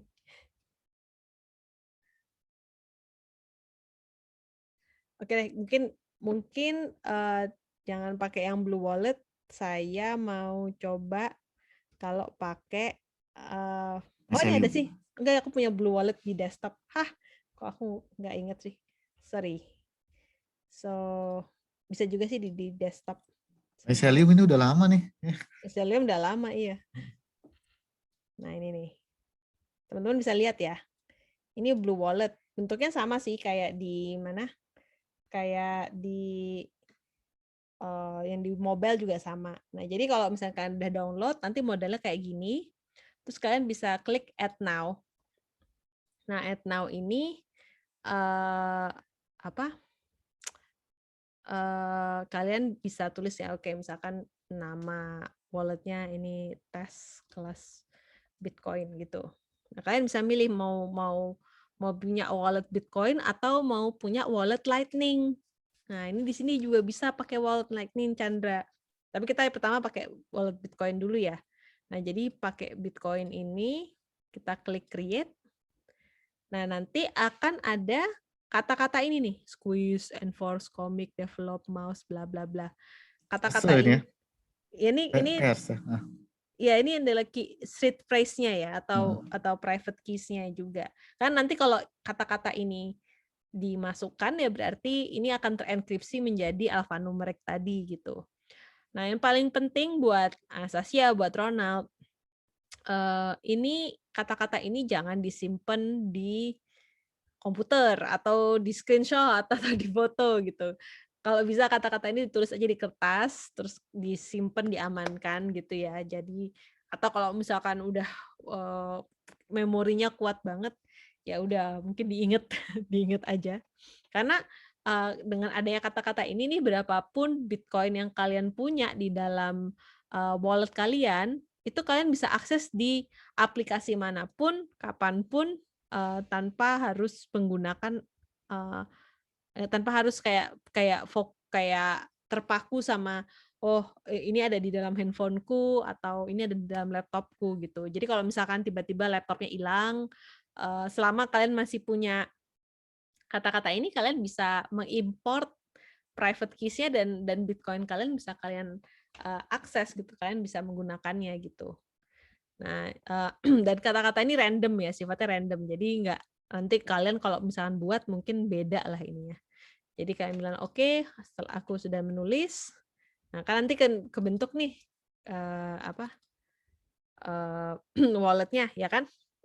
Nah, terus di sini gampang banget. Jadi kalian kalau udah beli Bitcoin nih, misalkan Chandra udah punya banyak Bitcoin di Indodex, terus habis itu mau dikirimkan, mau diamankan, kalian bisa klik receive. Ya dia tanya sudah menuliskan, iya sudah. Nah, nanti di sini ini adalah public key-nya ya. Ini adalah alamat dari Bitcoin tersebut. Nah, jadi kalian bisa copy atau kalian bisa scan. Terus abis itu kalian bisa ke ibaratnya ke Indodex tadi ya. Nah, ini Indodex ke Indodex. Kalian bisa klik wallet. Misalkan tadi Bitcoin, ya kan, klik Bitcoin. Nah, sekarang kalian mau ngirim. Kalian mau ngirim Bitcoin, jumlahnya misalkan berapa, 1 Bitcoin misalkan. Gitu kan. Terus nanti tulis alamatnya, ya udah alamat baru, alamatnya tinggal di copy paste aja gitu kan. Terus udah tinggal dikirim, jangan lupa ya nanti ada Google Authenticator dan yang lain tuh jadi set aja, terus nanti kalian bisa kirim. Nanti biasanya nanti akan keterima di mana? Di sini ya, nanti akan ketulis di sini. Gitu. Jadi sebenarnya gampang. Terus pertanyaannya, terus nanti kalau aku mau mengimport wallet aku nih, misalkan Kak Dea, kalau misalkan tiba-tiba aku kehilangan HP-ku terus gimana gitu. Ya udah, kalian bisa mungkin pinjam laptopnya siapa atau pakai handphonenya atau beli handphone baru ya kan. Kalian bisa klik add now. Terus kalian bisa import wallet. Nah, tadi yang kata-kata tadi tuh bisa kalian tulis lagi apa cotton bla bla bla, tapi harus urut ya sesuai dengan yang tadi kalian buat. Nah, kalau udah nanti pasti keluar dengan keluar wallet baru gitu. Sebenarnya gampang kan? Sebenarnya gampang banget. Tapi juga yang menariknya di sini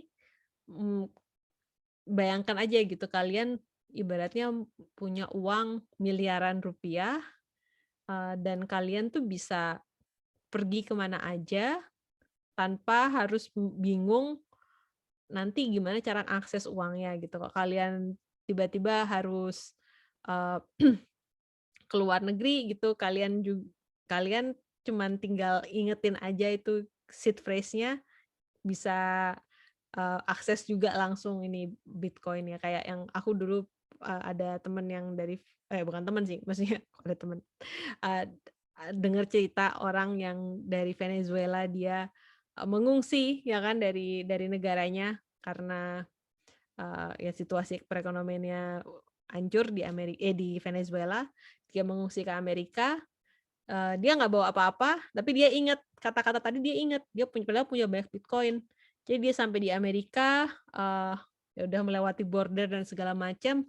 Sampai di sana tinggal pakai handphone, gunain handphonenya, masukin itu kata-katanya, ya udah Bitcoin miliaran rupiah yang dia punya di dalam Bitcoin walletnya, ya dia udah bisa akses dan dia bisa tukarkan dan dia bisa mulai hidup baru di Amerika sana. Jadi menurut saya tuh nggak ada teknologi sejauh ini tuh nggak ada yang kayak gini gitu, nggak ada yang kayak Bitcoin yang bisa memberikan kebebasan kita terhadap kebebasan finansial ya. Oke, so maka traveler banyak Pak ini kan. iya. Di pesawat kan nggak usah bawa duit tunai. Iya. mau mendeklar gimana? Coba kan nggak perlu dideklar juga gitu kan ya. Oke Nggak ketahuan banget. intinya. Nggak ketahuan banget, iya. Sip. Nah terus oh ya tadi ini kan wallet yang direkomendasikan. Nah terus kalau apa di Bitcoin wallet tadi yang Blue Wallet itu kita juga bisa mengatur fee. Nah buat teman-teman selalu ingat ya. Jadi kalau kalian tuh ngirim Bitcoin, sebenarnya ngirim transaksi Bitcoin itu sebenarnya cukup murah. Cuman exchange kan nggak pengen rugi ya. Jadi exchange itu mereka biasanya dapetin keuntungan dari fee transaksi. Nah, kalau para exchange kayak Luno, Pintu, Rekeningku, dan bukan Luno, Luno dia dynamic sih.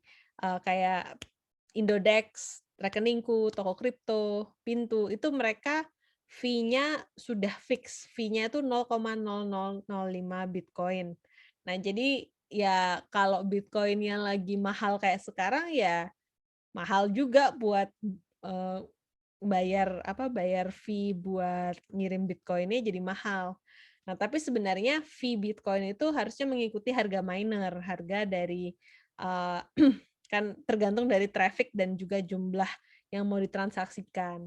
Nah, biasanya kayak wallet kayak Blue Wallet ini bisa ngatur fee-nya gitu. Jadi kalau setiap kali transaksi nanti bisa mau pilih yang paling cepat, biasanya paling cepat tuh paling mahal, atau yang sedang medium, ya kan mungkin ya sejam gitu baru nyampe, atau yang lama tuh mungkin bisa 1 hari baru nyampe ya, sama lah kayak apa Tiki gitu ya, kayak JNE. Nah cuman kegunaannya kadang beberapa wallet kayak wallet Blue Wallet, Electrum gitu, Mycelium dia bisa ngontrol jumlah fee yang dibayarkan. Terus juga ada yang namanya Lightning Network. Nah, Lightning Network ini itu kalian bisa menggunakan. Jadi Lightning Network ini dia adalah layer kedua dari Bitcoin. Jadi anggaplah kayak Visa dan Mastercard. Visa dan Mastercard itu kan sebenarnya dia kalau transaksi kan nggak langsung disettle saat itu juga. Jadi Visa tuh bakal ngecek balance-nya yang orang ini punya kira-kira cukup nggak untuk membayarkan barang atau jasa yang mau dibayarkan gitu kan ya. Kalau misalkan ada balance-nya ya udah, jadi mereka pertama cuman exchange number aja, baru nanti uangnya itu akan dikirimkan ya beberapa hari kemudian gitu kan. Jadi inti dari Lightning Network itu hampir serupa kayak gitu, tapi dia kegunaannya adalah dengan menggunakan yang namanya payment channel. Jadi saya membuat payment channel dengan orang lain, misalkan dengan Chandra gitu. Dan jadi kayak saya bisa saling bertukar, misalkan saya sering mengirim uang ke Chandra, misalkan misalkan Chandra kerja sama saya kan mungkin setiap bulannya harus ngirim gaji ke Chandra kayak gitu kan. Tapi daripada setiap kali ngirim harus bayar fee, ya udah karena kita sering melakukan transaksi bareng, kita bisa buat payment channel dulu bareng-bareng gitu kan. Jadi saya bisa ngirimin ke Chandra mungkin nanti ada bayar apa ke saya kayak gitu. Sampai salah satu di antara kita mau keluar dari payment channel-nya itu baru transaksi itu akan disettle setelah salah satu dari kita keluar gitu. Dan kegunaannya ini untuk micro transaction ya. Jadi ada, coba ya saya mau share video nih. Mana nih?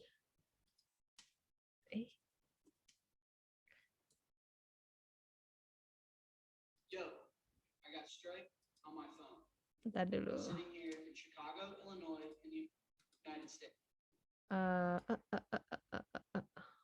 Nah. No. Share. Teman-teman bisa dengar gak ya? Coba. Jadi ini ceritanya orang ini dia menggunakan payment channel Lightning Network untuk membayar karyawan dia di UK dalam hitungan setiap detik. Jadi nggak bayar bukan per jam lagi, tapi bayarnya per detik. Yo, I got Strike on my phone. I'm sitting here in Chicago, Illinois, in the United States. This is Mr. Felton. This is Strike engineer. He's in Europe. I want to send Mr. Felton $10 US. He obviously wants to receive the money as euros. So we're going to do it over Strike. I'm going to hit pay. We're going to pay Mr. Felton $10 US for changing the world.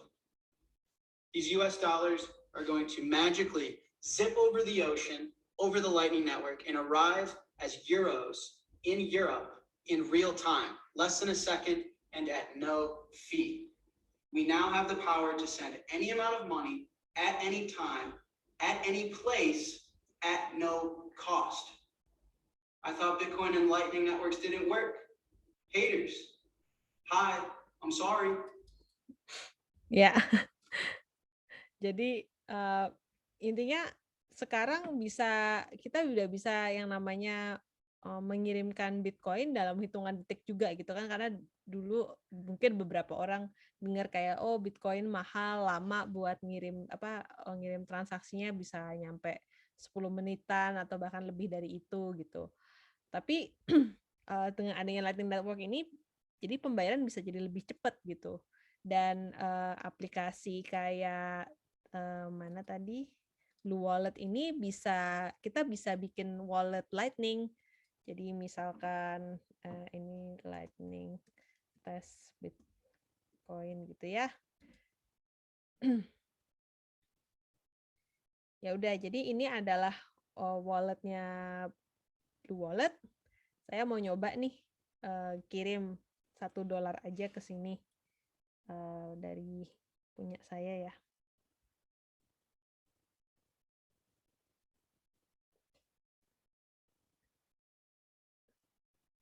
Ini saya ada $10 ya di sini, jadi mau saya kirimkan.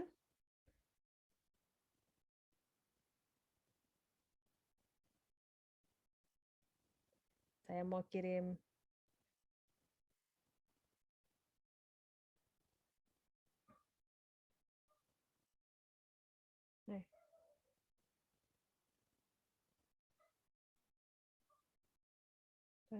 send.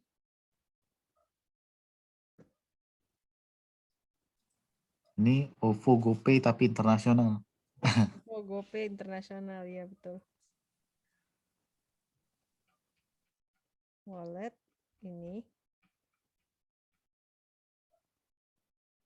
Kontak print saya.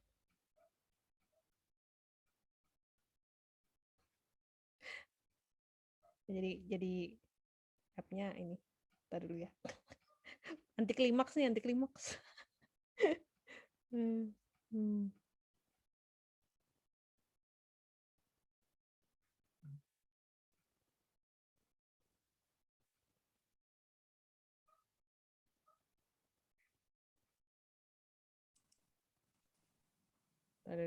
Ya. Mungkin pada bingung sih. Tapi pada intinya yang saya tangkap, kita mulai mulai nyicil Bitcoin. Mulai nyicil Bitcoin, betul. Ya. Nih ya, nanti dia crash. Saya mau ngirim $1 ya ke sini. Kok receive? Makanya aku bodoh. Maksudku aku maunya send. Tapi kok nggak mau ya dia? Biasanya bisa loh. Non karakter. Ya udahlah, nanti aja deh.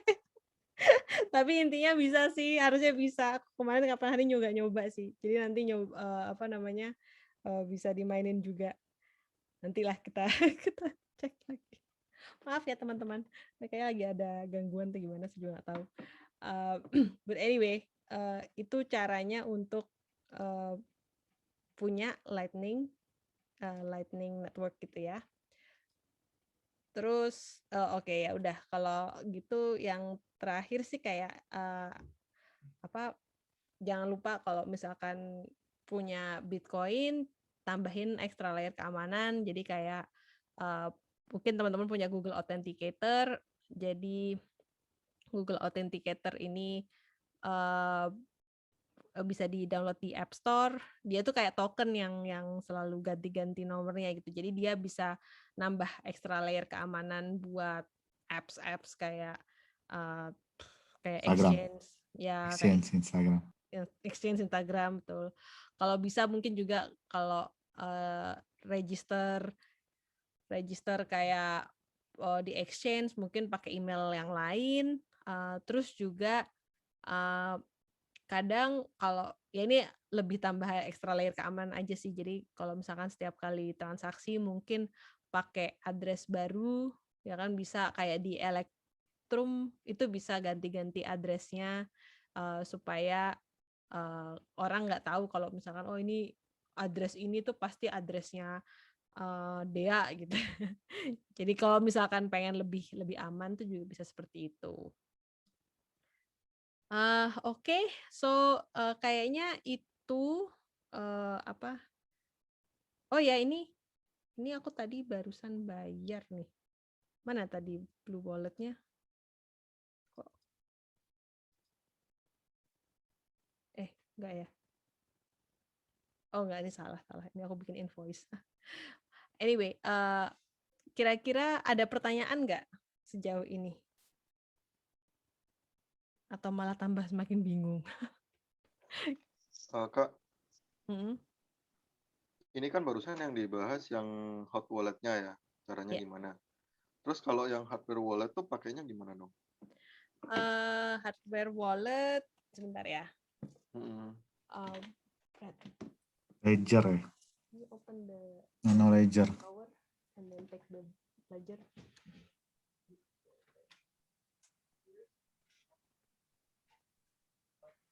Oh ya. Ya kalau misalkan ledger itu dia bentuknya kayak USB. Jadi itu kayak ibaratnya kayak tokennya apa itu namanya? BCA. Token BCA ya. Jadi sebenarnya kalian kalau mau transaksi itu kalian harus apa itu namanya mengkonekkan si ledgernya. Ini kan modelnya kayak gini nih, ledger gitu ya. Terus nanti kalian konekin ke komputer dulu, kalian setting kayak passwordnya.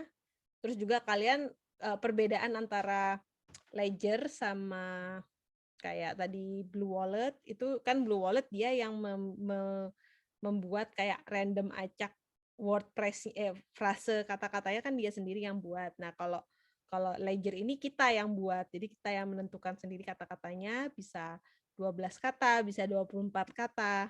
Nah, nanti kalau udah kalian juga harus download ada aplikasinya supaya bisa ngelihat berapa banyak Bitcoin gitu, tapi harus ada dikoneksiin ke komputer atau enggak, pertama harus komputer dulu sih karena dia koneksinya pakai komputer.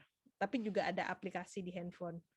Nah, prosesnya sama sih. Jadi prosesnya nanti kalau mau menerima pembayaran dari aplikasi di handphone atau aplikasi di komputer itu kita bisa klik receive.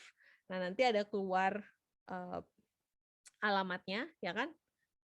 Terus nanti dengan menggunakan si ledger ini kita kayak mengkonfirmasinya pakai ledger gitu. Bener nggak kita mau mereceive Bitcoin? Kalau yes ya tinggal klik yes gitu. Kalau misalkan enggak ya klik reject kayak gitu. Atau pada saat kalian mau mengotorisasi pembayaran, misalkan kalian mau mengirim juga sama. Jadi ini tuh kayak harus dipencet dulu gitu lah.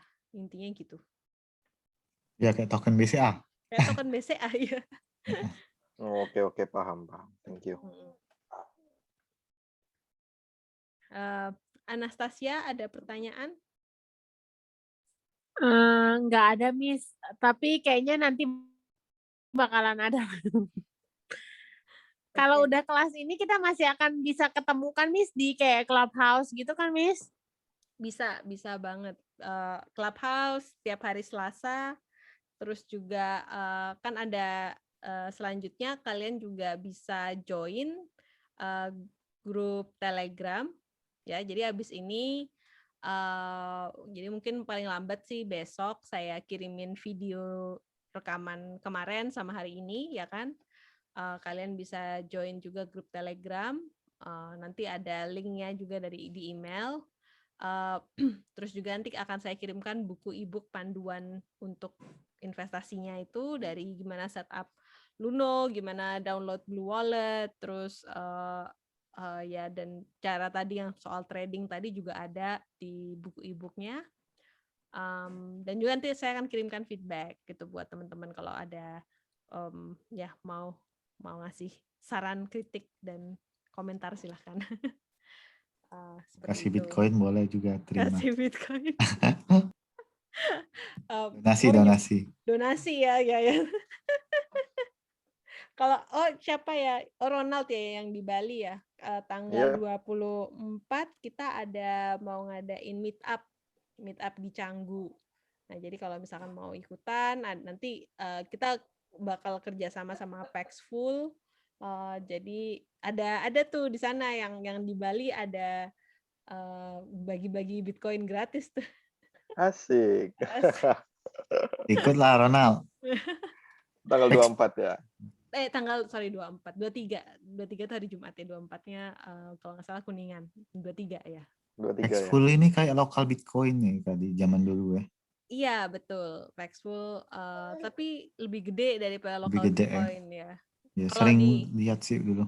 Iya, lokal Bitcoin. Chandra ada. Oh iya Miss, saya mau nanya. Boleh. Kalau yang kayak jadi miners gitu berarti ada kebocoran dong Miss. Kalau sampai dia kayak nambang kayak menjadi penambang gitu berarti akan ada kebocoran dong Miss atau gimana itu ya Miss ya? Kebocoran. Soalnya aku punya temen Miss. Soalnya aku punya teman.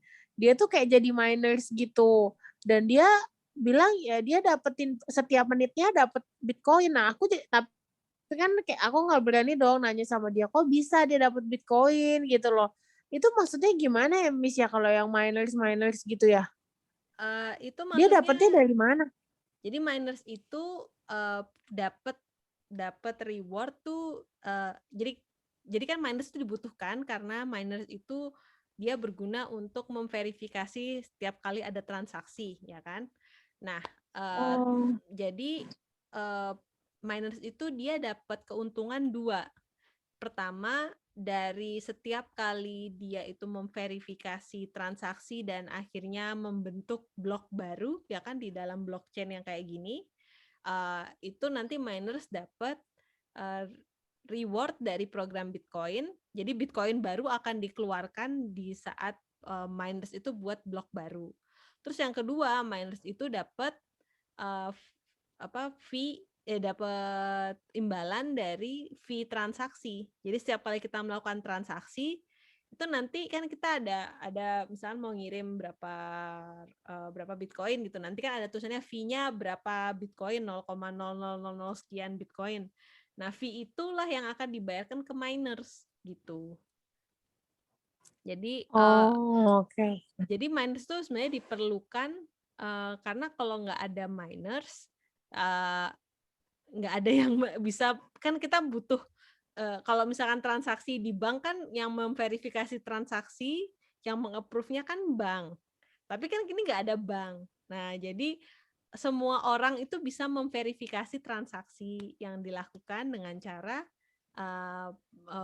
pakai blockchain ini dan pakai sistem reward tadi gitu. Supaya orang mau memverifikasi ya pakai reward gitu. Oke. Sip. Oke, ini juga kayak udah overtime ya. Mohon maaf ya teman-teman, kita udah overtime. Jadi kalau memang ada pertanyaan, nanti bisa kontak saya langsung. Bisa ya lewat juga, jangan lupa follow kelas Bitcoin di Instagram juga. Terus ya nanti tunggu emailnya dari saya ya maksimal besok gitu ya. Oke, Oke, siap, Miss. Oke. Siap. Thank you. Makasih banyak teman-teman Thank you ya, semuanya. Miss. Iya. Bye. Selamat malam ya. Malam. Malam, yo. Malam semua. Malam. Bye.